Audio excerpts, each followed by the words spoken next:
Welcome to the Writer's Way podcast, where we celebrate writers who have completed their books and inspire writers who haven't. Join Laurie and her guests as they talk about writing, books, and life in between chapters. Hello, children's writers. Today we are going to talk about Bookbub for children's authors. Actually, we're going to be talking about it for 3 weeks. But today I'm going to give you some general information. Why? Well, even though we're children's authors, we can still have ebooks and we can use them as, promotional tools. We can use them to give away for free, to try to get more reviews, to get page reads, just to share the word about our fantastic books. However, it's not a great tool if nobody knows about it. Stay tuned. Free and discounted ebooks can be a great tool, not just for novelists, but for children's authors too. However, it's not as good of a great deal if nobody knows about it. You can share about your free or discounted ebook on your social media sites, to your email list if you have one, but wouldn't it be great to share your discounted books with loads more potential readers? So that is where ebook promotion services can be used to great benefit. So I'm talking about services like Bookbub and Fussy Librarian. Those are paid services. BookBaby or FreeBooksy are other services that don't have a fee. Now, these platforms are constantly growing mailing lists, and you can put your free or your discounted books in front of tens of thousands of hopefully interested readers. And depending on the site you use, sometimes it's free or sometimes it's a paid service. This is the first of a 3-part series specifically on Bookbub for children's authors. I'm focusing on Bookbub because it is arguably the best and most well-known promotion service there is. Today I'm going to give you some really basic info about Bookbubs in case you are just hearing this word for the very first time today, or for the very first time you saw it in the write-up about this podcast. Next week I am speaking with author Andrea Kamenka, who has, I believe she said, 7 Bookbubs within 2 years, and so she's sharing her experiences and her tips with us. She's a wealth of information. And then in the 3rd week I'm going to speak with Balachandra Vijayakumar, who shares his experience about Bookbub, but with the new release feature, which is a slightly different promotion than what Andrea shares about. Make sure that you subscribe to this podcast if you want all the info they have to share about Bookbubs, and if you don't want to miss it. Okay, so to start with, Bookbub is the most well-known book promotion site, but there are others that do the same thing. So Fussy Librarian is, in my opinion, the second best site for paid ebook promotions. I have done quite a few other ones for free and had no noticeable benefits. So these two do have quite a discrepancy in what they charge. Bookbub charges about $120 for a children's book. Fussy Librarian is $15, but their reach is also drastically different. Bookbub has a mailing list of almost 700,000 readers, and these are readers who have enthusiastically signed up for one purpose: for free or at least really cheap ebooks. It's a really good idea for you, if you are brand new to Bookbubs, to join it as a reader so you can experience what your readers will see, what their emails will look like, how often they'll get them, what the choices are that you have as a reader. And it will be a really helpful tool for you as an author if you do that. So they have this giant mailing list, 700,000, but you have the option as a reader to say, I want to have emails about kids' books or romance or thrillers, etc. So not all 700,000 people on their list will necessarily get a notice, an email about your kids' book. For children's books, it's about $120. And what they do is they send your ebook, so that the cover and the description and the link that you give them, links that you give them, they send it in an email to however many people have said, yes, I want to be notified about free or discounted children's books. What happens is authors get a significantly boosted rank, assuming they get a lot of downloads. We hope that we get reviews out of the deal. And hopefully, this is the big thing, is sell through if you have more than one book. So if you only have one book, it might not have as big of a benefit to you as somebody with, say, 10 or 20 books. And if somebody falls in love with the free book they get on Bookbub, they might go through and buy more right? So novelists use this a lot for a series. They will often put book 1 for a BookBub and then hope that people fall in love with it, of course, and buy the rest of the series for full price.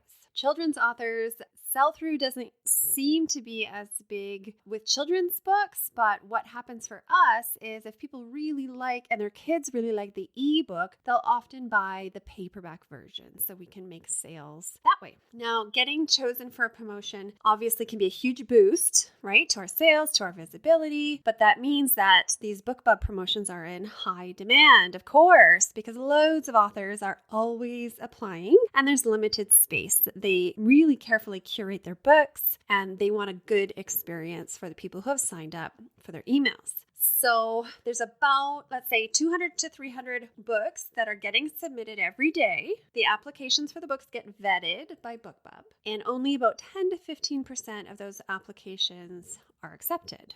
So you can see there's a huge demand and not that many people are chosen. So it also, it can depend on the quality of your book, what the cover looks like. There's a lot of speculation about how many reviews, but Andrea shares with us next week. She had a book that was accepted and had no reviews. And she's had books accepted that are wide and in KU. So you just never know. But if you happen to apply on a day where 100 other children's authors also apply, then your chances are, of course, going to be much reduced. So to apply for a BookBub featured deal, is what they're called, you need to join BookBub as an author. So you do that by going to partners.bookbub.com, and I'm going to have a cheat sheet linked in the notes so you don't have to take notes frantically while you're in your car listening or out for a walk, because you probably can't. So just know that you can sign up for a Cole's Notes version of everything that I'm going to talk about today, okay? So partners.bookbub.com is different than where a reader would sign up, which is just at bookbub.com. So you need to do both if you want to experience it from a reader's point of view and an author's point of view. But once you sign up at the partners.bookbub.com link, you set up your author profile with your picture, of course, and your description and your book links, all that kind of stuff. Once it's set up, you can apply for your ebook to be promoted by them. So you do have to say, yes, I agree to the fee. And like I said, it's about $120 for a kid's book. If you get accepted, the email with a list of free or discounted books goes out to the readers. And hopefully a lot of people click through, right? And you get page reads, you get visibility, you get a boosted rank, and hopefully some paperback sales. Now, my dad is super excited to get BookBub notices about Western novels. He delighted in telling me, did you hear about this thing called BookBub? And so as a reader, he is delighted, but he also only wants the free ones.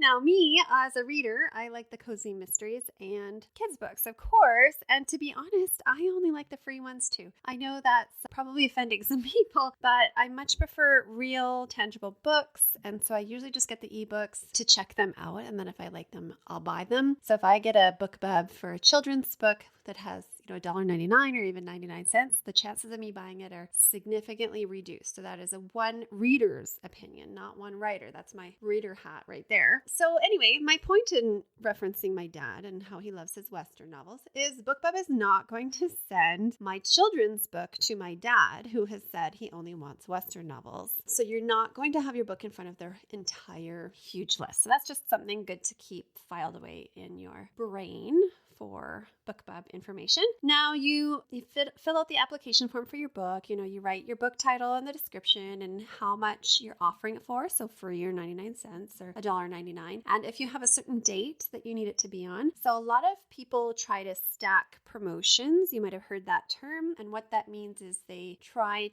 to organize a few promotions a few days in a row to really get a rank boost and to try to make it sticky. And so what that means is, you want as low a rank as possible. And if you have book sales from a promotion on Monday and you have more on Tuesday and more on Wednesday, your rank is more likely to stay low for longer. The longer that you can have that boosted, activity on your page and book checkouts and book sales potentially, the longer you can do it, like aim for 5 days, the better. There has been varying theories about if a Bookbub should be at the first day of promotions or the last day of promotions. So that's something that you'll have to either research yourself or decide yourself, because I've actually never had a Bookbub, so I can't really speak to that. I would just be telling you what I've read from other people. Okay, so within a week, you will get an email saying you've been accepted or not, and for what day, and for how much money, $120, and asking you to pay. So like I said, I have 9 books published, and I've never had a Bookbub. But the truth is, I think I've only applied 2 or 3 applications. So I have a lot going on. And every once in a while, I remember Bookbub and I think, oh, that's something I should do. So add it to the to-do list, right? And I've never gotten back to do it. But my friend Andrea has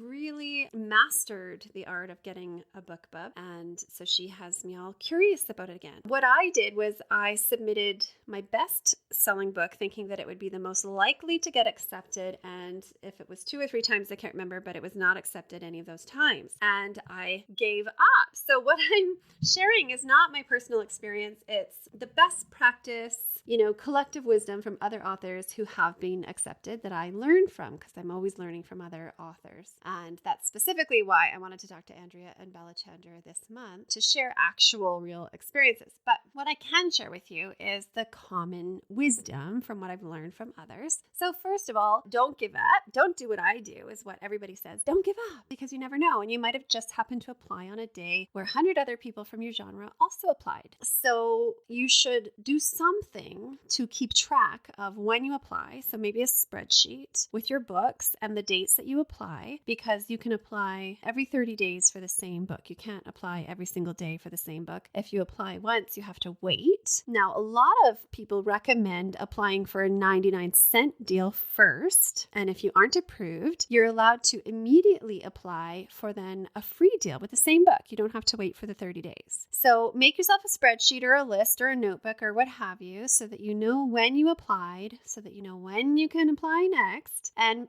keep track of if you applied for the 99-cent deal maybe, or if it was a free deal, just so that you know for future. The boost to the ranking and the visibility, the page reads and the reviews are generally considered to really be worth the investment in the Bookbub feature promos.